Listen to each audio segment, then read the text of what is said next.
काही व्यक्ती आपली नसतातच हे स्वीकारणं खूप कठीण असतं ना. एखादी व्यक्ती आपल्या आयुष्यात येते आणि नकळत आपण त्या व्यक्तीला आपल्या आयुष्याचा खूप मोठा भाग बनवून टाकतो. तिच्यासाठी वेळ काढतो, तिची काळजी करतो, तिच्या लहान सहान गोष्टी लक्षात ठेवतो. तिला काही झाले तर अस्वस्थ होतो. पण एक दिवस आपल्याला जाणवते की ज्या व्यक्तीला आपण इतके महत्त्व दिले होते, कदाचित त्या व्यक्तीसाठी आपण तितकेसे महत्त्वाचे नव्हतो. आणि या जाणीवेने मन दुःखी होते. परंतु सर्वात जास्त दुःख त्या व्यक्तीच्या जाण्याने नव्हे, तर या जाणीवेने होते की मी तुझ्यासाठी मनापासून तुला आपलं मानलं होतं, मग तू मला आपलं का नाही मानलंस. आणि काही लोक नाती वाचवण्यासाठी अतोनात प्रयत्न करतात. समोरचा व्यक्ती बदलावा यासाठी वाट पाहतात. ती व्यक्ती पूर्वीसारखी आपल्याशी बोलेल, आपली काळजी घेईल, आपल्याला पूर्वीसारखंच महत्त्व देईल, या कल्पनेमध्ये आपल्या आयुष्याचा बराचसा वेळ वाया घालवतात. परंतु खरं सांगायचं तर ज्या व्यक्तीला तुमची किंमत समजावून सांगावी लागते, त्या व्यक्तीला कदाचित पूर्वीही तुमची तितकीशी किंमत नव्हतीच. हे ऐकायला कठीण वाटतं ना. परंतु जेव्हा आपण हे स्वीकारतो तेव्हा आपल्या मनाला, आपलं मन शांत व्हायला सुरुवात होते. काही नाती आपल्या आयुष्यात काही काळासाठी येतात, काही कायमची असतात, काही फक्त काही वर्षासाठी आपल्या सोबत असतात. परंतु काही नाती जी काही कारणास्तव आपल्याला सोडून जातात, ती नाती आपल्याला विश्वासाचं महत्त्व देऊन जातात, काही आपल्याला प्रेम शिकवून जातात, तर काही आपल्याला आपल्यातीलच गुण आणि महत्त्व दाखवून द्यायला आलेली असतात. तर काही नाती आपल्याला फक्त एक धडा शिकवून द्यायला आलेली असतात.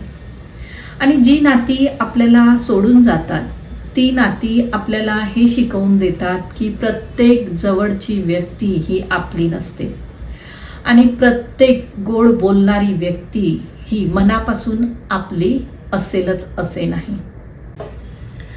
आणि प्रत्येक नातं आयुष्यभर टिकावं असंही नसतं. काही नाती संपतात, कारण ती वाईट असतात असे नाही, तर त्या नात्यांची आपल्या आयुष्यात तिथपर्यंतच भूमिका असते. पण आपण काय करतो, नातं संपल्यावरही त्या व्यक्तीच्या आठवणीत जगत राहतो, दुःखी होतो.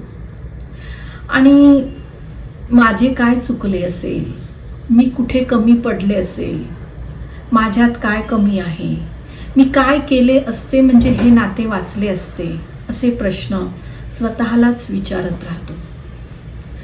परंतु तुम्ही कुठेच कमी पडलेले नसतात. तुम्ही खूप चांगले असता, पण समोरच्याला तुमची किंमतच ओळखता येत नसते. म्हणूनच हे समजणं खूप महत्त्वाचं आहे की समोरच्या व्यक्तीने तुम्हाला गमावलं कारण तुम्ही कुठेतरी कमी पडलात, तर असे नाही. उलट समोरच्या व्यक्तीने एक चांगली व्यक्ती, तुमच्यासारखी एक चांगली व्यक्ती गमावलेली असते. जी व्यक्ती तुमच्या आयुष्यातून निघून गेली, त्या व्यक्तीला तुमची किंमत घेऊन त्या व्यक्तीच्या मागे धावत बसू नका. कारण जिला तुमचं असणं जाणवत नाही, तिला तुमच्या अनुपस्थिती जाणवण्यासाठी स्वतःला त्रास देत बसू नका. या परिस्थितीत त्या व्यक्तीच्या आयुष्यातून शांतपणे निघून जा, कारण यामुळे तुमचा आत्मसन्मान जपला जातो. आणि हो, त्या व्यक्तीविषयी मनात रागही पकडू नका, तिला वाईट म्हणू नका.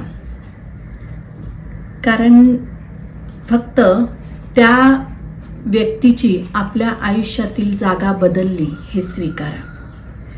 मनापासून माफ करा.